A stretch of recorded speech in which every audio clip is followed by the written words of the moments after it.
Hello students, last time हम लोग बात कर रहे थे वेवफ्रंट की और हाइगन्स प्रिंसिपल की। आज हम एप्लीकेशंस ऑफ हाइगन्स प्रिंसिपल पढ़ेंगे, लेकिन उसको पढ़ने से पहले एक बार हम दोबारा से जो हमने लास्ट लेक्चर में पढ़ा था उसको रिवाइज करेंगे। हमने पढ़ा था वेवफ्रंट क्या होता है। जिस तरीके से मैंने आपको बताया था कि अगर आप एक शांत पानी में, क्वाइट लेक ऑफ वाटर में स्टोन और पेबल उसके अंदर आप डालेंगे तो उसके अंदर एक सोर्स ऑफ डिस्टर्बेंस की तरह काम करेगा और उसके आसपास एक रिपल्स बनेंगे।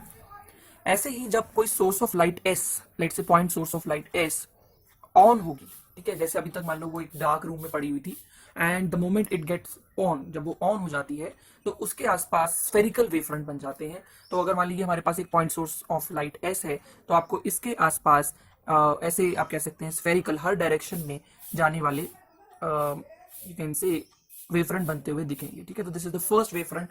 उसके बाद अगर आप थोड़ा रेडियाई इंक्रीज कर दें तो उसके बाद वो जो डिस्टर्बेंस है वेवफ्रंट की फॉर्म में वो आगे चली जाएगी। This is the second wavefront and so on. तो इस तरीके से यहाँ पे वेवफ्रंट बनेंगे। नाउ द क्वेश्चन इज कि what basically wavefront is. Wavefront है तो डिस्टर्बेंस का आप कह सकते हो कि एक तरीके से डिस्टर्बेंस को आगे बढ़ते हुए दिखा रहा है वो। लेकिन बेसिकली वेवफ्रंट की जो डेफिनेशन है वो है कि जब आपके पास लाइट एक वेव की तरह सारी तरफ जाएगी। हमारा ये चैप्टर का नाम है वेव ऑप्टिक्स। तो हम क्या कहेंगे कि मान लो ये हमारे पास क्रेस्ट है, ये ट्रफ है, और ये हमारे पास फिर से क्रेस्ट है। इस यहाँ पे भी आप मान सकते हैं ये क्रेस्ट है, ये ट्रफ है, और यहाँ पे दोबारा से क्रेस्ट है। यहाँ पे क्रेस्ट, ट्रफ एंड दोबारा से क्रेस्ट। तो आप देखिए कि ये जो वेव फ्रंट है इसका नाम रख देते हैं F1, ऐसी बाद वाले को F2, ऐसी बाद वाले को F3। तो यहाँ पे देखिए इस F1 वाली बाउंड्री पर आप देखेंगे कि सबका क्रेस्ट है, यानी कि सभी पार्टिकल्स आप कह सकते हो हाई पर हैं एक तरीके से, मतलब वहां पे वेव का क्रेस्ट चल रहा है। और अभी अगर थोड़ी देर बाद देखें तो हो सकता है यहाँ पे फिर ये वाला ट्रफ आगे आ जाए तो सब पे एक साथ ट्रफ आ जाएगा, यानी कि सब एकदम से 180 डिग्री नीचे चले जाएंगे।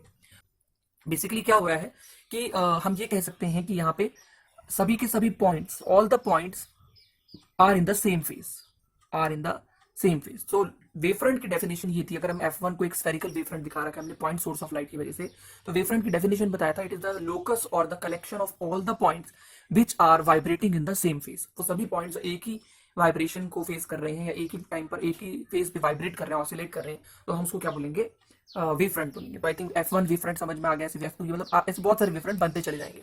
This thing is clear to all of you. तो वेव फ्रंट आपको बताया था, अगर पॉइंट सोर्स है तो उसके आसपास जो वेव फ्रंट बनते हैं वो स्फेरिकल बनते हैं, उसके आसपास जो वेव फ्रंट बनते हैं वो स्फेरिकल बनते हैं।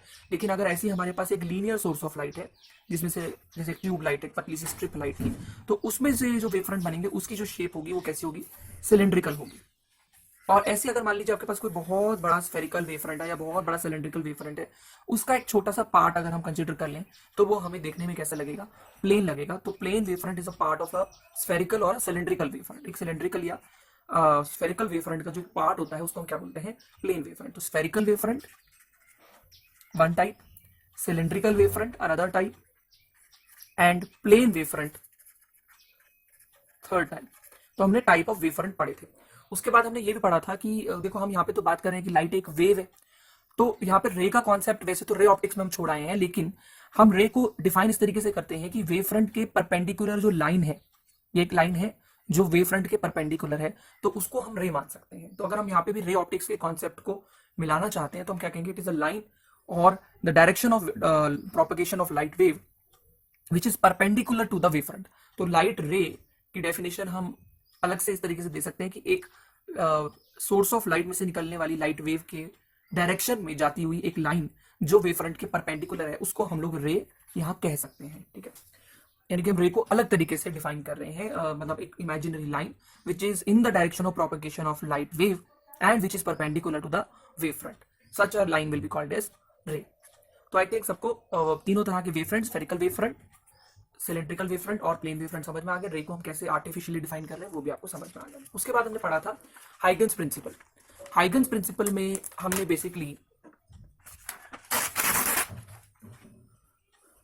ये देखा था कि हाइगन्स प्रिंसिपल कह लें या हाइगन्स पॉस्टुलेट कह लें कि हर एक पॉइंट वेव फ्रंट के ऊपर, प्राइमरी वेव फ्रंट के ऊपर सेकेंडरी वेवलेट्स की फ्रेश सोर्स की तरह काम करता है। मतलब वो खुद ही एक छोटे से लाइट बल्ब की तरह काम करता है। आप क्या कहेंगे कि जैसे कि मान लो हमारे पास एक पॉइंट सोर्स ऑफ लाइट है एस, और उसमें से ये पहला वेव फ्रंट आपने बनता हुआ देखा। अब इस वेव फ्रंट के ऊपर हर एक पॉइंट किसकी तरह काम करेगा, अगर आप इस वेव फ्रंट के ऊपर कोई एक फ्रेश सोर्स ऑफ, जैसे ये एक पॉइंट सोर्स ऑफ लाइट की तरह इसने वेव फ्रंट रिलीज किया, ऐसे ये भी वेव फ्रंट रिलीज करेगा।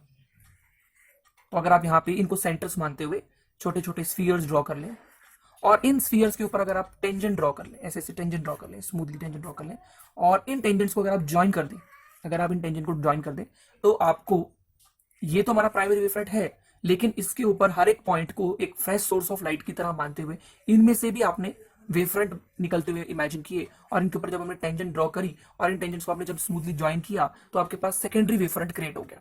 तो इट मीन्स जो दोनों पॉस्टुलेट्स मैं यहाँ पे कवर कर चुका हूँ ऐसे तो, कि प्राइमरी वेव फ्रंट, पहले बनने वाले वेव फ्रंट के ऊपर हर एक पॉइंट किसकी तरह काम करेगा, फ्रेश सोर्स ऑफ लाइट की तरह काम करेगा, जिसमें से सेकेंडरी वेवलेट्स निकलेंगे। जो छोटे छोटे स्फीयर्स हैं, इन्हें वेव फ्रंट ना कहकर हम वेवलेट्स कह सकते हैं, सेकेंडरी वेवलेट्स। और इन सेकेंडरी वेवलेट्स को अगर हम जो टेंजेंट्स हैं इनको ज्वाइन कर दें, इन सेकेंडरी वेवलेट्स को हम स्मूथली मिला दें, तो हमारे पास सेकेंडरी वेव फ्रंट बन जाएगा। तो these are secondary wavelets and these after joining these secondary wavelet tangents on them, a secondary wave front will be formed। तो ये दो बातें हमने डिस्कस करी थी पॉस्टुलेट में, कि हर एक पॉइंट जो है प्राइमरी वेव फ्रंट के ऊपर, जैसे मान लो ये प्लेन प्राइमरी वेव फ्रंट है, इसके ऊपर हर एक पॉइंट को आप कैसा मान सकते हो, एक पॉइंट सोर्स ऑफ लाइट की तरह, जो अपने अपने सेकेंडरी वेवलेट रिलीज कर रहा है। और आप क्या कहोगे कि इन द डायरेक्शन ऑफ, जिस तरफ रे आ रही है, अगर आप वहीं पे टेंजेंट ड्रॉ करो, यहाँ पे टेंजेंट ड्रॉ करो, तो टेंजेंट्स को ड्रॉ करके और ज्वाइन करके हमारे पास ये पहला वेव फ्रंट है, हमारे पास दूसरा वेव फ्रंट बन गया। So first point, each and every point on the primary wave front act as a source of secondary wavelets, and the you can say envelope of secondary wavelets, इन सभी secondary wavelets का जो envelope है, हमको अगर हम smoothly join कर दें, a secondary wave front can be form. ठीक है, तो ये दो पॉइंट्स हमने हाइगन्स पॉस्टुलेट्स में पढ़े थे। अब हम हाइगन्स पॉस्टुलेट्स की एप्लीकेशंस पे आते हैं। Now we are coming to applications of Huygens principle।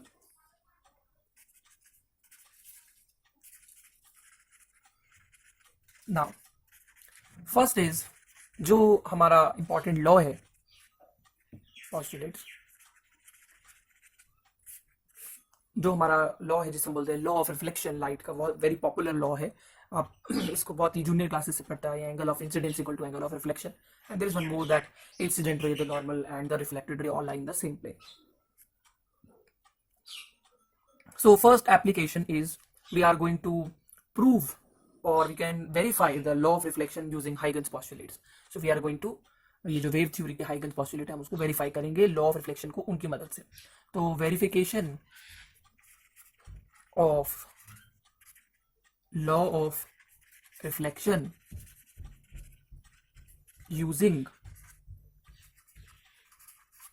Huygens postulates. तो हाइगन्स पॉस्टुलेट की मदद से हम लोग लॉ ऑफ रिफ्लेक्शन को वेरीफाई करेंगे। तो वेरीफाई करने के लिए हम लोग सबसे पहले एक प्लेन मिरर इमेजिन कर लेते हैं। Let's say this is a plane mirror.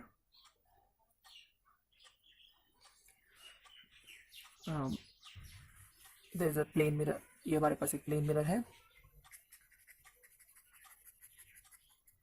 Late name it as MN हमारे पास एक प्लेन मिरर है, और इस प्लेन मिरर के ऊपर एक प्लेन वेव फ्रंट आके स्ट्राइक कर रहा है। ठीक है, इसके ऊपर हो क्या रहा है, कोई प्लेन वेव फ्रंट आके स्ट्राइक कर रहा है, लाइक इस तरीके से। कि प्लेन वेव फ्रंट पहले ऐसे था, आगे आते आते आते अब ये स्ट्राइक कर रहा है हमें। तो ये प्लेन वेव फ्रंट यहाँ से यहाँ पर आ गया, और हम क्या कहेंगे कि लेट से दिस प्लेन वेव फ्रंट के ऊपर कोई 3 पॉइंट्स इमेजिन कर लेते हैं, A B, और इसको पॉइंट को C कह देते हैं। एंड ये प्लेन वेव फ्रंट यहाँ से इस तरीके से आ रहा है, यहाँ ऐसे रेज दिखा देते हैं हम लोग। वेव फ्रंट के परपेंडिकुलर जो एक लाइन हम इमेजिन करते हैं उसको हम रे कहते हैं। So these are the rays, and this thing is now coming like this, striking on the mirror, and this is, we can say, primary plane wave front। So this is primary plane wave front which is striking on the mirror। Now Huygens postulate कहेगा के according हम जो जानते हैं कुछ बातें, कि each and every point on the primary wave front act as a source of secondary wavelet। तो उसके ऊपर अगर आप हर एक पॉइंट, अगर आप A पॉइंट को क्या कहेंगे कि ये A पॉइंट भी एक फ्रेश सोर्स की तरह काम करेगा और ये लाइट रिलीज करेगा। हम क्या कहेंगे कि B जो है एक पॉइंट है और वो प्राइमरी वेव फ्रंट अप्लाई करता है। तो हाइगन पॉस्टुलेट के हिसाब से के अकॉर्डिंग इस पॉइंट से, या ये पॉइंट जो है वो एक fresh source of secondary wavelet की तरह काम करेगा, और यहाँ से आप ऐसे एक वेवलेट निकलते हुए, या उसका पूरा स्फीयर ना बनाते हुए उसका एक पार्ट यहाँ पे देख सकते हैं। तो यानी कि ये वाली वेव या यहाँ पे जो डिस्टर्बेंस है वो इतनी देर बाद यहाँ पर पहुंच जाएगी, ठीक है। Let's say this point is B dash. उसके बाद उतनी ही देर में ये भी हवा में जा रहा है और ए पॉइंट से भी एक डिस्टर्बेंस निकलेगी और वेव फ्रंट की फॉर्म में या वेवलेट की फॉर्म में वो पहुंचेगी। तो अगर हम यहाँ पर उतना ही आर्क रखते हुए एक सेकेंडरी वेवलेट की आर्क, पूरा स्फीयर ना बनाते हुए एक आर्क बना दे, तो हम क्या कहेंगे, जो हमें रूल्स पता है कि सेकेंडरी वेवलेट्स को ज्वाइन करके आपके पास क्या बन जाता है, सेकेंडरी वेवफ्रंट बन जाता है। तो आप यहाँ पे ये सोर्स अभी यहाँ पहुंची, इसका सर्कल अभी स्टार्ट होगा ही, लेकिन तब तक ये वाली वेव यहाँ पे आप छोटा सा एक सर्कल भी, ये वाली डिस्टर्बेंस यहाँ पहुंच गई, अब यहाँ से नई डिस्टर्बेंस और क्रिएट होगी। तो यहाँ पे एक छोटा सा सर्कल है और ये वाला सर्कल इतना बड़ा हो चुका है, यहाँ तक पहुंच चुका है। अगर आप इस दोनों पॉइंट्स को ज्वाइन कर देंगे तो आपके पास secondary wave front A point A dash पे पहुंच गया है। और आप ऐसे यहाँ पे कुछ रेज आते हुए दिखा सकते हैं, that some rays are coming like this. यहाँ पे कुछ रेज आ रही हैं, these are the rays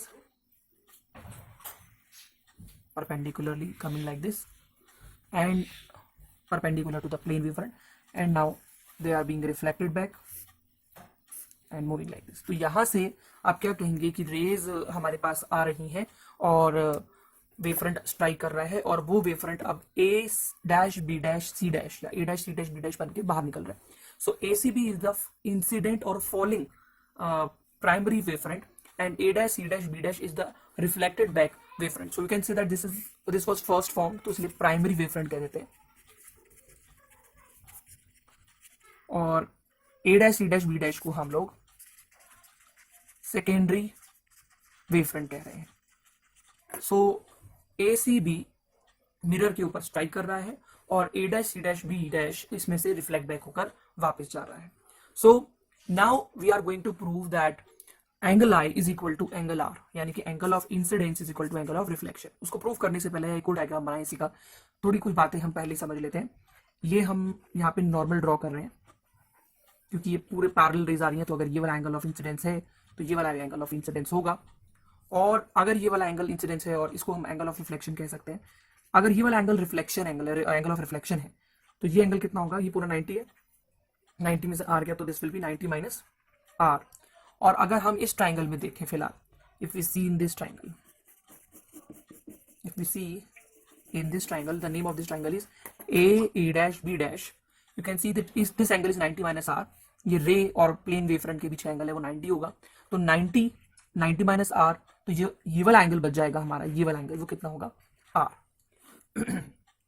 अब इसी तरीके से ये वाला एंगल कितना होगा आपके पास, 90 माइनस आई होगा। और अगर आप इस ट्राइंगल में देखें, इस ट्राइंगल में देखें, ये 90 माइनस आई एंगल है, ये 90 है, तो ये वाला जो एंगल बचेगा आपके पास कितना होगा, आई होगा। तो कुल मिला के बात ये जो हमें समझ में आ रही है कि this angle is i and this angle is r. Now we want to prove angle of incidence equal to angle of reflection. To prove that angle i is equal to angle R. Now how we can prove that?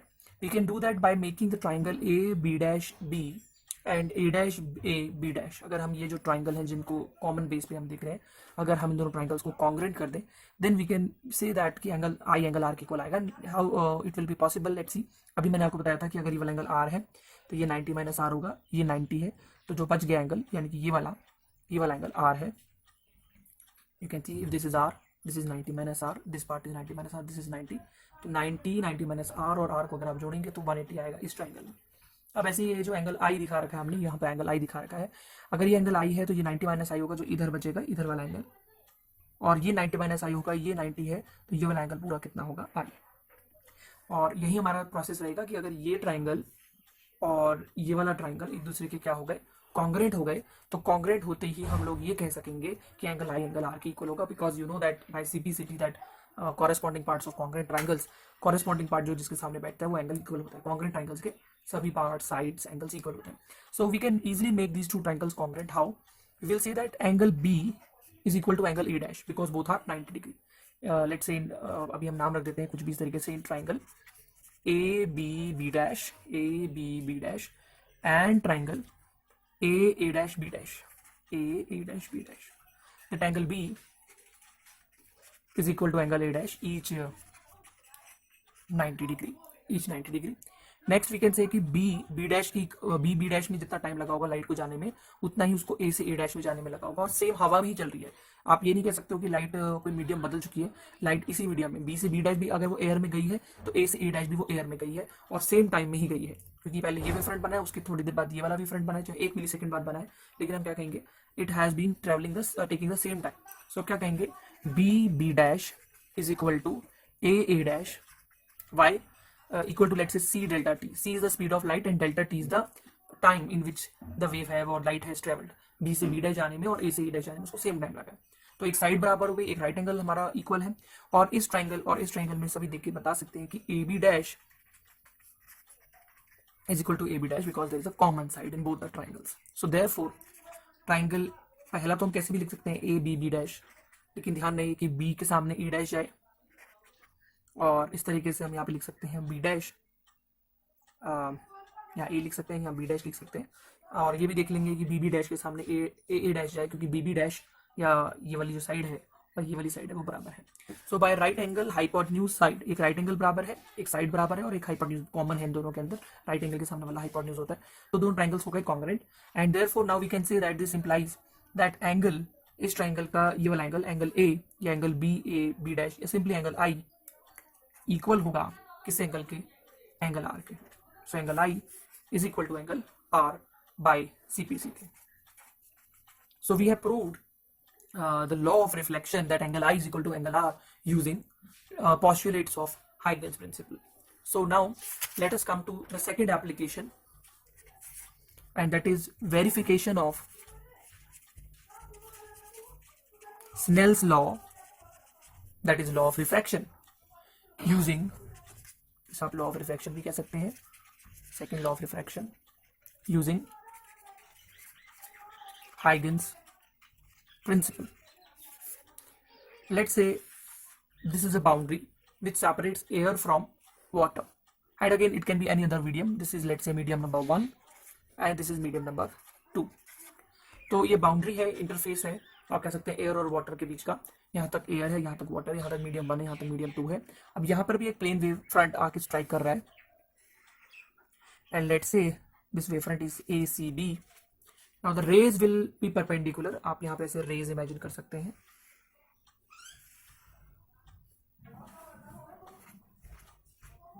Now what will happen कि B से B dash पहुंचने में आप देख सकते हैं B से B dash this distance is greater, but A से A डैश जाने में आप क्या देखेंगे that this distance will be lesser. A से A डैश लाइट कम, एक तो पहली बात तो ये मुड़ेगी because it is moving from rarer to denser. Let's say this medium is rarer and this medium is denser. उल्टा भी मान सकते हैं, but for the time being ये रे आप ऐसे बेंड करते हुए भी दिखाते हो, यहाँ पे भी आप ऐसे एक नॉर्मल ड्रॉ कर लें और इसको ऐसे बेंड करते हुए दिखा दें। तो यहाँ पे अगर ए सी बी हमारा प्राइमरी प्लेन वेव फ्रंट है, क्योंकि प्लेन और बहुत बड़े स्फेरिकल का पार्ट मान सकते हैं। और दूसरी बात आप क्या कहेंगे कि ये प्लेन वेव फ्रंट के अंदर साथ साथ आप क्या कहेंगे कि जैसे ये स्ट्राइक किया और ये दूसरे मीडियम में एंटर कर गया, this is the second medium, ये आपका सेकंड मीडियम है, this is medium number 2, and from air to water or from one medium to another medium when light enters it bends, तो bend तो हुई है, रिफ्रैक्शन तो हुआ है, and this is a dash c dash b dash. अब Snell's law क्या कहता है, sin i by sin r is equal to a constant, and now how we can prove that, let us see. अब यहाँ पे हम एक normal draw कर लेते हैं, इस एंगल को एंगल ऑफ इंसिडेंस, इस एंगल को एंगल ऑफ रिफ्रैक्शन कहेंगे, ऐसे ही इस वाले एंगल को angle of incidence. Now if this angle is of angle of incidence, this will be 90 minus i, and if this is 90 minus i, this is 90, रे हमेशा wave front के perpendicular होती है, this is 90 minus i, this is 90, then this angle will be pi. Similarly if this angle is angle of refraction, this will be 90 minus r, ये r है तो ये 90 minus r होगा, क्योंकि ये पूरा 90 है ना, राइट एंगल है नॉर्मल, और ये 90 है, ये 90 minus r है, ये 90 है, तो जो बच गया ये क्या होगा, एंगल ऑफ रिफ्रैक्शन r। अब हमें क्या करना है, sin i over sin r को प्रूव करना है कि वो कांस्टेंट आएगा for a given pair of media.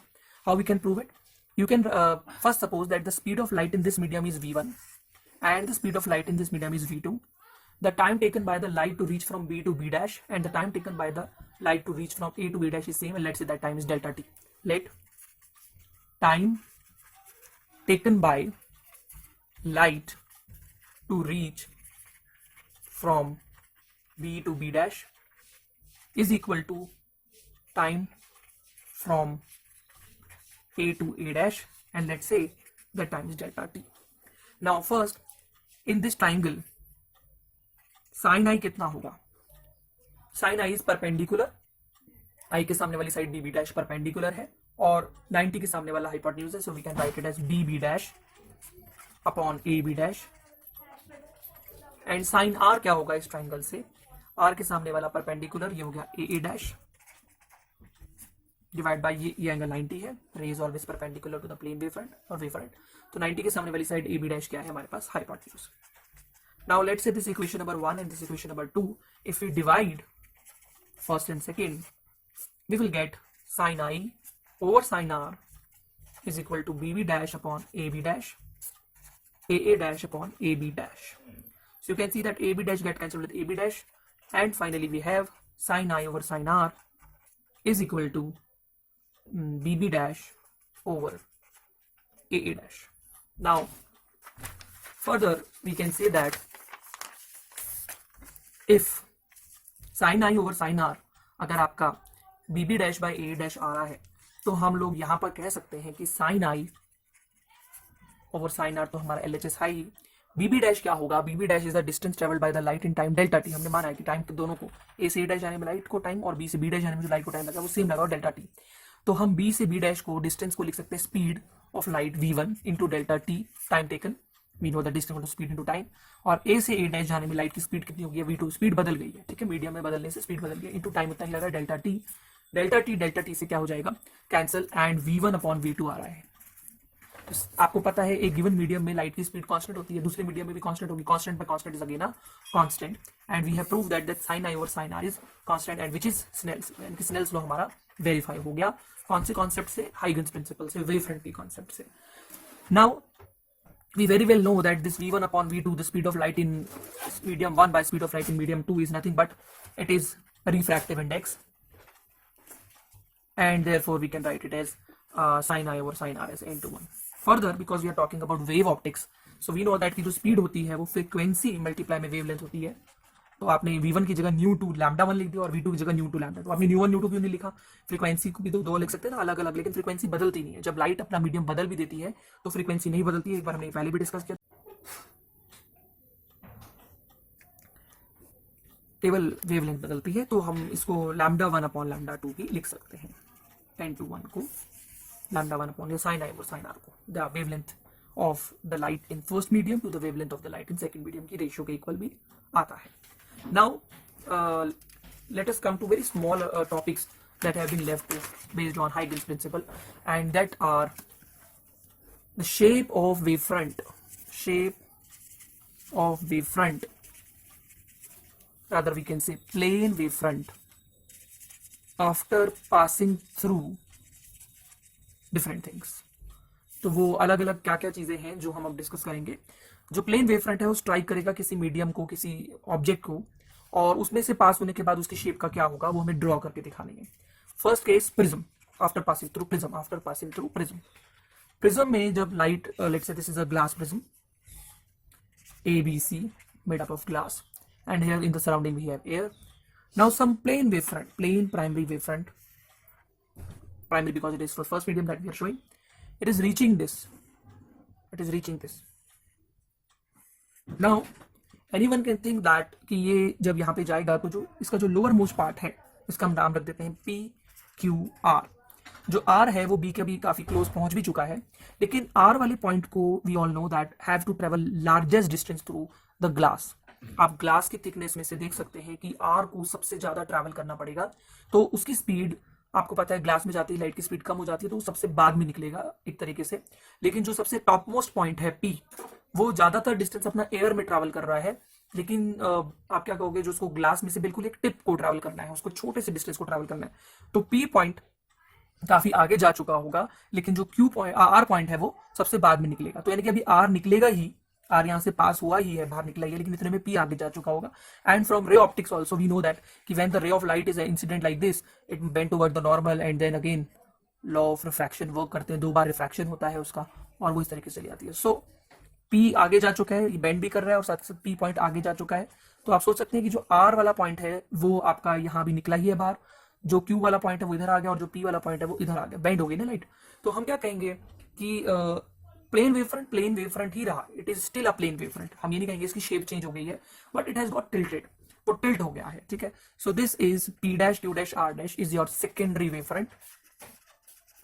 पहले भी हमने अभी सेकेंडरी वेव फ्रंट की प्रैक्टिस की थी in case of when it changes its medium. ये प्राइमरी प्लेन वेव फ्रंट है, और जब ये सेकेंडरी वेव फ्रंट इस तरीके से बनता है, फिर हमने रिफ्लेक्शन में भी डिस्कस किया था कि रे ऑफ लाइट ऐसे आ रही है, या प्लेन वेव फ्रंट इस तरीके से आ रहा है और इस तरीके से वो फर्दर जा रहा है। तो हमने रिफ्लेक्ट कैसे होता है वेव फ्रंट, उसके बारे में बात करी।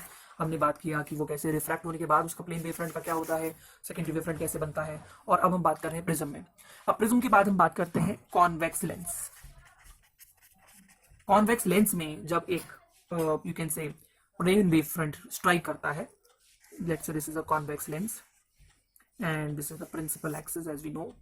अब यहां से एक दूर से एक प्लेन वेव फ्रंट इस तरीके से आ रहा है P Q are, and now let us think that it is just striking this P Q are. अब यहाँ पे आ चुका है लाइक दिस। तो प्लेन वेव फ्रंट आप जब भी दिखाते हो तो उसके ऊपर पेंडिकुलर जब आप लाइनें ड्रॉ करते हो, रेज ड्रॉ करते हो, तो वो एक दूसरे के पैरेलल होती है। तो याद रखेंगे प्लेन वेव फ्रंट के कॉरेस्पॉन्डिंग जो भी हम रेज दिखाते हैं, they are parallel, they are coming like from infinity, ठीक है, बहुत दूर से आ रही है, ऐसा लगता है पैरेलल होती है आपस में। तो ये स्ट्राइक कर रहा है। अब अगेन पी पॉइंट को क्या करना पड़ेगा, सबसे least thickness of the glass travel करनी पड़ेगी, ज्यादातर उसको एयर में से ट्रैवल करना पड़ेगा। क्यू को सबसे ज्यादा थिकनेस ट्रैवल करनी पड़ेगी, आर को अगेन सबसे कम, पी की तरह ही सबसे कम थिकनेस ट्रैवल करनी पड़ेगी। तो क्यू अभी बाहर निकला ही है क्यू डैश बनकर, पी आगे बढ़ चुका होगा काफी ज्यादा क्योंकि वो हवा में ट्रैवल करेगा, और ऐसे ही आर डैश भी आगे। अब अगर आप इनको ज्वाइन करें तो आप देखेंगे the shape is now has become spherical. तो ये जो शेप है वो क्या बन गया, spherical. And as per rule we also know that the rays which are coming or striking the glass lens, convex lens in the parallel way, it passes through focus. So हम ये मान सकते हैं कि जो स्फीयर बनेगा, इसका जो सेंटर होगा, जैसे ही स्फीयर से बाहर निकलेगा तो ये जो सेकेंडरी वेव फ्रंट बन के आ रहा है, प्लेन वेव फ्रंट जो पहले प्लेन हुआ करता था शेप में, now it has become spherical. ये सेकेंडरी वेव फ्रंट है लेकिन इसकी जो शेप है वो स्फेरिकल वेव फ्रंट वाली हो गई है। और इसका जो सेंटर है, अगर हम इसको पूरा कंप्लीट करें, जो इसका सेंटर होगा एट सेंटर एट फोकस, इसका जो सेंटर होगा वो फोकस पे लाइक करेगा। आप इसको आप ऐसे भी सोच सकते हैं कि your convex lens act as two prisms which are joint. ये दो प्रिज्म की तरह हैं जिनको हमने बेस टू बेस ज्वाइन किया हुआ है। हालांकि जो प्रिज्म होता है वो एकदम से फ्लैट फेसेस होते हैं, लेकिन जो लेंस होता है उसका जो सरफेस होता है वो थोड़ा सा आप कह सकते हैं कि कर्व्ड होता है, ठीक है, स्फेरिकल लेंस बोलते हैं, तो वो स्फीयर से निकला है। तो आप यहाँ से भी समझ सकते हैं कि अगर ये रेज इस तरीके जाएंगी तो ये वाली पहले पहुंच जाएंगी, ये वाली बाद में पहुंचेगी, तो शेप ऐसे हो जानी थी, ठीक है। लेकिन क्योंकि उसका कर्वेचर है, उसके अंदर स्फेरिकल पार्ट है, लेंस थोड़ा सा नेचर में स्फेरिकल होता है, तो आप क्या कहेंगे कि उसका जो पार्ट जो वहां से वेव फ्रंट भी निकल रहा है वो भी स्फेरिकल शेप का निकल रहा है। Now next case, next case is of concave lens। this is a concave lens and a plane wavefront is falling like this। अब ये जो plane wavefront P Q R है, ये कॉन्केव लेंस के बिल्कुल सरफेस पर आर निकले टकराने के लिए तैयार है। पी जो है वो और जो आर पॉइंट है वो बहुत थिकनेस को कवर करके जाएगा। तो इस बार पी और आर जब निकले ही होंगे तो क्यू काफी आगे बढ़ चुका होगा, क्योंकि क्यू को ज्यादातर डिस्टेंस किसमें से ट्रेवल करने, हवा में से ट्रेवल करना है, ग्लास में सबसे कम। तो it will be like this. तो पी क्यू आर जो प्लेन वेव फ्रंट हुआ करता था, now has become a spherical wave front, and you know all the rays like this will be coming, it appears, ये diverge हो जाएंगी और इस पीछे से कहीं प्रोड्यूस होती नजर आती हैं। Okay, so this is the concept that the plane wavefront again here also become spherical wavefront। now you can again think that it is a combination of two prisms which are not joined this time base to base, rather from tip to tip। तो अगर यहाँ पे parallel raise आएंगी तो we know that कि यहाँ पे race को सबसे ज्यादा टाइम लगेगा निकलने में, ये वाली रे काफी आगे निकल जाएगी क्योंकि इसको ग्लास में से बहुत कम ट्रैवल करना है, उसकी स्पीड इतनी कम होगी नहीं, ग्लास में जाके लाइट की स्पीड कम हो जाती है। तो हम क्या कहेंगे, यहाँ पे इस तरीके से ये बनता अगर ये दो प्रिज्म्स यहाँ पे होते। बट अगेन क्योंकि वो स्फेरिकल नेचर का होता है, इसकी वजह से जो शेप है वो भी स्फेरिकल हो जाती है। तो plane wavefront has now become spherical. So this was the third case, concave lens. Now let's discuss one more case, concave mirror. We have a concave mirror on which a plane wavefront PQR is striking। Now what will happen, जो P और R part है वो तो reflect होके पहले reflect हो जाएंगे और वापस भी आ जाएंगे, लेकिन जो Q है उसको काफी अंदर गहराई तक जाना पड़ेगा रिफ्लेक्शन करवा के आने के लिए, again because of the spherical nature of the mirror. तो अभी हम क्या कहेंगे कि जो हमारा P पार्ट है वो रिफ्लेक्ट होके P गया और रिफ्लेक्ट होके आगे भी आ गया P डैश पे, लेकिन Q अभी आप इसके पोल पे ही सोच सकते हैं कि Q पॉइंट जो है वो पोल पर ही पहुंचा है और आपका जो R पॉइंट है वो R डैश बन के बाहर भी आ चुका है, तो रिफ्लेक्ट होकर वापस भी आ चुका है। तो अगर आप again P Q dash R dash को ज्वाइन करेंगे so it will be of spherical shape, and again इनका जो सेंटर होगा इस निकलते ही बाहर जो ये स्फेरिकल बन के आ रहा है इसका जो सेंटर होगा it will be at focus, it will be at focus of the concave mirror. So again the plane primary wavefront which is plane in shape has now become p dash q dash r dash secondary because it has been formed later, but now it is not in shape plane, it is rather spherical wavefront.